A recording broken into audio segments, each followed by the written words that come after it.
Un artículo que les vamos a hablar es sobre la preformulación de medicamentos y los integrantes son Gretel Bello, Fabián Arias, Carlos Ordóñez y mi persona, Iliana Elbar.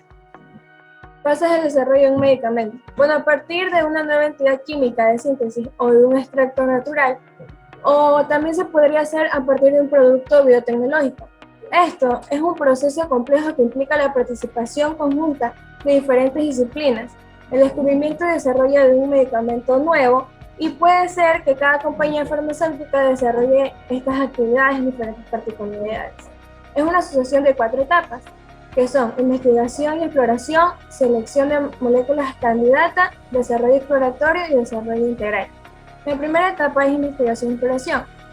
Bueno, estos son los estudios de viabilidad que se realizan para demostrar si el efecto que se produce está interfiriendo en un mecanismo biológico, y esto puede tener algún tipo de efectividad terapéutica. Durante esta etapa, la investigación exploratoria se realiza ensayos de diferentes moléculas que se producen a partir de una actividad biológica deseada. Esto se da con el objetivo de encontrar una entidad química o molecular que interfiere con la actividad biológica identificada y pueda proporcionar unas pruebas para poder resolver el problema terapéutico. Estas tecnologías comprenden la llamada química combinatoria y el cribato de alto rendimiento. El desarrollo de estas tecnologías ha puesto a aumentar la síntesis de nuevos compuestos desde aproximadamente 50 moléculas por investigador al año hasta decenas de miles, además de poder comprobar la actividad biológica de todas estas rápidamente. Entonces, en términos sencillos, podemos considerar un compuesto biológicamente activo como un esqueleto, que esto contiene biofuncionales capaces de interaccionar con un determinado objetivo, es decir, con una enzima, con un receptor, con una proteína, etc., y poder producir una respuesta biológica. Cada compuesto es una combinación única de muchos posibles grupos biofuncionales. Junto con la química combinatoria y el diseño racional de fármacos, la genómica está emergiendo rápidamente como una nueva técnica de diseño de nuevos medicamentos, y es muy importante en los laboratorios, ya que están viendo el potencial de este desarrollo que tiene la definición de grupos de pacientes, basados en el análisis de sus genotipos para poder encontrar los genes que están implicados en el desarrollo de determinadas patologías. La selección de la molécula candidata. Todas las estrategias de búsqueda tienen como finalidad generar compuestos químicos específicos con características óptimas deseadas, es decir, con potencia, con especificidad, con duración, con seguridad, toxicidad, entre otros. Una o más moléculas se seleccionan como candidatas para su desarrollo, y durante esta etapa, la selección de candidatos. La búsqueda de estos se optimiza mediante la realización de estudios in vitro e in vivo. Las características farmacológicas que se buscan incluyen una absorción aceptable y una acción, duración, selectividad y potencial adecuada. También se toma en cuenta las características de seguridad. Estos incluyen estudios de toxicidad general, la teratogenesis y la mutagénesis, legalmente requeridos. Es también importante seleccionar un compuesto con las características químicas y biofarmacéuticas, es decir, de formulación y administración del fármaco, preferibles para cada caso en concreto. En general, todas estas consideraciones farmacéuticas pueden ser realizadas desde que el fármaco candidato alcance la etapa de desarrollo, y el objetivo principal es intentar conseguir una transición fluida entre la investigación y el desarrollo del compuesto. Tenemos el desarrollo exploratorio.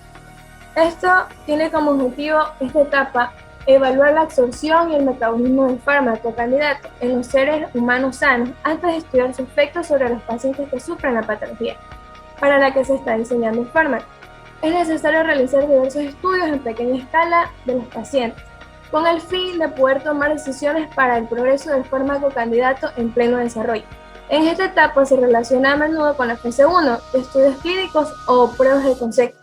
Por lo general se trabaja siempre con un número pequeño de no voluntarios sanos que reciben el compuesto candidato como una formulación simple, es decir, una solución acuosa o suspensión oral, para reducir al mínimo el trabajo de desarrollo de la formulación en esta etapa. Tenemos también el desarrollo integral. En esta última etapa se realizan estudios de seguridad a largo plazo y los estudios clínicos en pacientes que sufren enfermedad en la fase 2 y fase 3. Estos estudios en la fase 2 comprenden los estudios de dosis que están dirigidos a una población de pacientes suficientemente importante, es decir, varios de cientos, con la finalidad de poder evaluar la efectividad del fármaco y los efectos secundarios más comunes que se presentan. Durante esta fase 2, la formulación comercial debe ser desarrollada y optimizada para poder permitir una producción a escala comercial. Los ensayos de la fase 3 permiten confirmar estadísticamente la eficacia y seguridad del compuesto. En esta fase, a algunos pacientes se les suministra el medicamento, a otros un placebo y algunos pueden tomar un compuesto ya comercializado para poder comparar el compuesto existente con el nuevo compuesto. Normalmente esto se realiza con estudios de doble ciego, es decir, que ni los médicos ni los pacientes del estudio saben que están recibiendo el compuesto de prueba, el placebo o el compuesto comercializado. Una vez que estos estudios clínicos se han completado, la empresa puede decidir si desea presentar una solicitud de autorización de comercialización o a la autoridad reguladora de un producto de medicamento. La aprobación generalmente es seguida por el lanzamiento del producto al mercado. Por consiguiente, tenemos la definición de preformulación, que como nos indica, como la caracterización físico-química del principio activo sólido y de las propiedades del compuesto en disolución. Si bien decía Aker en 1976, definió las pruebas de preformulación como todos los estudios realizados a un nuevo compuesto, con el fin de producir información útil para la posterior formulación de una forma estable y biofarmacéuticamente adecuada de dosificación del medicamento, lo que redunda en eficacia y seguridad de los medicamentos. Si bien hoy en día no solo se habla de las características físico-químicas, sino también de las características farmacéuticas y farmacodinámicas, y el conjunto de estos estudios se conoce como preformulación. ¿Cuál es el fin de esto? Producir información útil para la posterior formulación de una forma estable y biofarmacéuticamente adecuada. Por consiguiente, tenemos los estudios de preformulación, que estos deberían aportar la información necesaria para desarrollar medicamentos seguros, y para ello deberían cubrir los siguientes estudios: características del principio activo, características de las formas de dosificación, ensayos de compatibilidad, ensayos de estabilidad, parámetros de formulación y directrices para la producción, datos biofarmacéuticos y farmacocinéticos, condiciones de conservación y acondicionamiento, y por último, salud y prevención de actividad. Consideraciones de un estudio de preformulación. La preformulación implica el estudio de las características físico-químicas, biofarmacéuticas y farmacodinámicas, de tal forma que un estudio de preformulación debe considerar esos diversos aspectos. Tenemos las farmacodinámicas, que el concepto indica que previo al desarrollo de una formulación siempre se tiene que tener en cuenta los aspectos terapéuticos. Por consiguiente, en los procesos patológicos agudos, la formulación debe presentar un mecanismo de acción lo más rápido posible, y en los procesos patológicos crónicos hay que tener presente la duración del medicamento y la posibilidad de formulaciones de larga duración o incluso las nuevas formas de liberación controlada. Para optimizar la eficacia de los medicamentos, siempre hay que tener en cuenta a los pacientes a los que está dirigido el medicamento, por lo que siempre que sea posible se intentará desarrollar formulaciones de fácil administración, siempre y cuando produzca el efecto terapéutico deseado. A continuación, consideraciones biofarmacéuticas. La respuesta farmacológica está condicionada por la cantidad de fármacos y el tiempo presente en el lugar de acción, lo que depende de las características físico-químicas del compuesto, de las particularidades de la formulación y, cómo no, del organismo. Todo ello está relacionado e influye en las propiedades biofarmacéuticas del medicamento, de tal forma que el estudio de estas características debe realizarse durante la etapa de preformulación. Dentro de estas características, una de las más determinantes es la biodisponibilidad, que podemos observar en el plano. Tenemos que la biodisponibilidad se puede definirse como una medida de la cantidad y velocidad con que un principio activo llega a la sangre, de tal forma que hay dos parámetros claves en la biodisponibilidad. ¿Cuáles son estos? La cantidad del principio activo y el tiempo durante el que está presente dicho compuesto. Lo que, como hemos visto anteriormente, condiciona la respuesta farmacológica y, como la sangre se distribuye por todo el organismo, nos proporciona información de la biodisponibilidad en la zona de acción.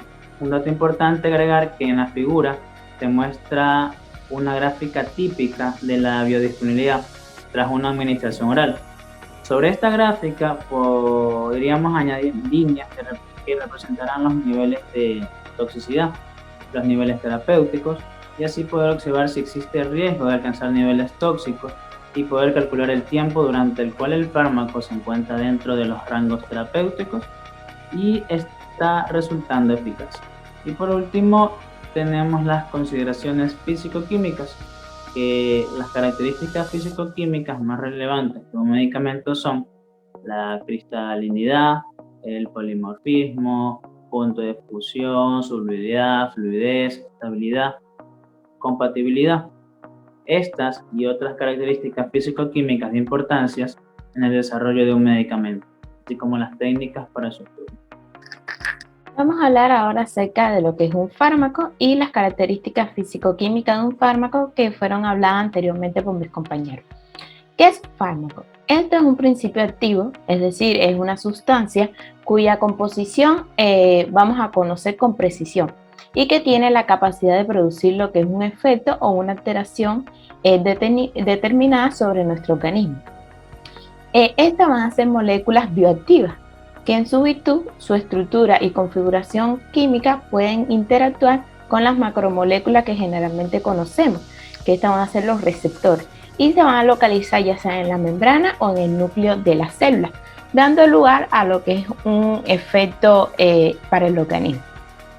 ¿Qué características van a tener los fármacos? Primero es que los fármacos pueden ser sintetizados o extraídos del organismo. Otra es que los fármacos pueden pertenecer a diversas clases de compuestos orgánicos, como pueden ser los carbohidratos, las proteínas o los lípidos.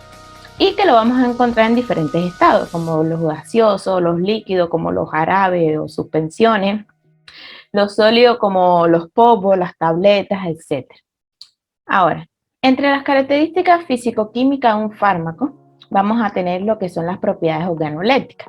Estas propiedades van a ser un conjunto de características físicas que va a tener la materia y que nosotros la podemos percibir mediante los sentidos, como es el color, el olor, el sabor, la textura o incluso lo que es la consistencia. Esto va a tener gran importancia, primero porque va dando una información valiosa del estado en que se encuentra dicho compuesto. ¿Cómo podemos explicar eso? Ejemplo, si tenemos un principio activo con un sabor agradable, ejemplo dulce, no es necesario añadirle el excipiente. Y esto puede ser ya sea administrado por vía oral. En cambio, si tenemos un sabor desagradable como amargo o ácido, sí necesitará algunos excipientes que enmascaren o que disminuyan dicho sabor. Otra importancia que tiene es que con el color o incluso con el olor se puede percibir el estado en que se encuentra dicho medicamento, porque si presenta una coloración oscura podemos decir que es una degradación. En otro puede ser el tamaño y la forma de la partícula, ya que esto puede influir en la parte química, en lo que es la fluidez, la capacidad de disolución o la homogeneicidad. Y por último podemos tener lo que es el estado físico, ya sea sólido, líquido o gaseoso, ya que esto puede determinar la vía o la forma de administración. Como podemos ver aquí en estas diapositivas, tenemos una descripción organoléptica de los fármacos. Como les dije, el color, los medicamentos pueden tener diferentes tipos de colores. Esto es de manera simultánea, podemos tener que el color gris puede ser para la quimioterapia, el color naranja se asocia más a lo que es la nutrición, etc. Lo mismo pasa con el olor. Hay medicamentos que los fármacos pueden ir desde olores muy fuertes hasta incluso ser inodoros. O el sabor puede ser ácido, amargo, suave, dependiendo para quién va ese fármaco o dependiendo para qué órgano es que se le añade algunos excipientes para enmascarar dicho sabor. La siguiente característica de un fármaco es lo que es la pureza. Esta es la cantidad de sustancia cuantitativamente que va a determinar la calidad de dicha sustancia. Como sabemos, es difícil obtener una sustancia completamente pura, pero es conveniente saber qué tanto tengo de mi sustancia pura en dicha compuesto. Entonces podemos decir que la pureza normalmente la vamos a medir en lo que es porcentaje en peso, que esta se suele emplear para determinar los límites máximos permitidos de impureza, ya que esto puede estar presente en compuestos orgánicos como algunos metales pesados que pueden ser la mayoría de impurezas. Y va a determinar la calidad que va a tener mi principio activo. Por lo general, lo que es relacionado a la industria farmacéutica se debe trabajar con un porcentaje de impureza que debe ser inferior al 2% de su forma general, para así obtener una buena calidad de principio activo. Ahora, la cristalinidad y el polimorfismo. Un material es cristalino cuando esto va a presentar una característica sólida, cuyos elementos constitutivos se repiten de manera ordenada y paralela, y cuya distribución en el espacio muestra cierta simetría. ¿Cuáles son las características definidoras de un medio cristalino? La primera es la periodicidad, luego la homogeneidad y la anisotropía. Una forma cristalina va a tener sus moléculas siguiendo un patrón tridimensional determinado. El ejemplo más básico de un compuesto cristalino es el hielo. Ahora, los compuestos sólidos van a carecer de estructuras cristalinas y a esto lo vamos a llamar amorfo. ¿Qué es decir que es una sustancia amorfo? Estos son, por lo general son inertes y van a tener, tienden a transformarse en cristalinos en periodos de tiempo mucho más largos o incluso menor prolongado que uno normal. Según la cristalinidad de la mezcla podemos clasificarlo en tres tipos. Primero, holocristalino, que esto van a ser todos los compuestos que constituyen el sólido del cristal. Luego, los hemicristalinos o hipocristalinos, que es el sólido que está constituido por componentes cristalinos y amorfos. Y el hialino, que son todos los componentes del sólido no amorfos. Ahora, se pueden originar cambios en las estructuras cristalinas por dos factores. Primero, por los disolventes o la temperatura de enfriamiento, originándose así redes solvatadas que estas van a considerarse con el nombre de polimorfos. ¿Qué son los polimorfos? Pues estos van a presentar propiedades físico-químicas diferentes, como punto de fusión, solubilidad, densidad. Debido a estas estructuras cristalinas van a ser diferentes y estas diferencias físico-químicas pueden afectar tanto el proceso de elaboración de las formas farmacéuticas como la estabilidad. Para el estudio de las formas polimorfas podemos recurrir a diferentes técnicas analíticas, pero tenemos las dos más empleadas, que es la calorimetría diferencial de barrido y la termogravimetría. La primera, esta lo que me permite es cuantificar los procesos que sufre una muestra durante su calentamiento y así identificando si el proceso es exotérmico, es decir, descomposición de recristalización, o si es endotérmico, fusión o pérdida del solvente. Y por último, que es la técnica termogravimétrica, esta va a permitir cuantificar la variación de masa al calentar una muestra, la cual esta me permite valorar los procesos tales como lo que sería una deshidratación o la descomposición. Así sabemos la estabilidad térmica. Continuando con la exposición, vamos a ver lo que es la solubilidad. La solubilidad de un fármaco es un parámetro muy importante, puesto que condiciona la velocidad de disolución, la biodisponibilidad y por consiguiente la eficacia terapéutica de esto. Siempre entendemos que la solubilidad se corresponde con la máxima cantidad del soluto, que puede ser disuelto en una cantidad dada de solvente a una temperatura fija. Y en dicho caso se establece que la solución está saturada. Para su determinación, normalmente utilizamos el método de solubilidad en equilibrio, que se presenta la terminología para describir la solubilidad según la Real Farmacopea Española. Cabe destacar que tanto si es posible el fármaco se va a incluir o se va a deshabilitar. La disolución es un proceso que siempre se va a llevar a cabo, bien después de la administración o inmediatamente antes de que ésta sea la fabricación de este medicamento, como a veces tenemos esos ejemplos de los medicamentos efervescentes, que es lo que en la industria es más utilizado. Tenemos lo que son los factores que afectan la solubilidad. Entendemos que existen diferentes factores, pero algunos de ellos han sido comentados, tales como la cristalinidad o el poliformismo. Si bien otros factores afectan la solubilidad, tales como el pH, la temperatura, disolvente y etc. En este momento nos vamos a enfocar sobre el pH. Como vemos en la diapositiva, la mayoría de los compuestos presentan grupos ionizables y suelen presentarse como ácidos. o bases débiles que se encuentran parcialmente, por lo general ionizados, lo cual afecta esa disolución. Un parámetro importante para saber el grado de ionización es el pKa, que como vemos aquí en la diapositiva está ubicada su fórmula, que es pH igual a pKa más el logaritmo de A menos más AH.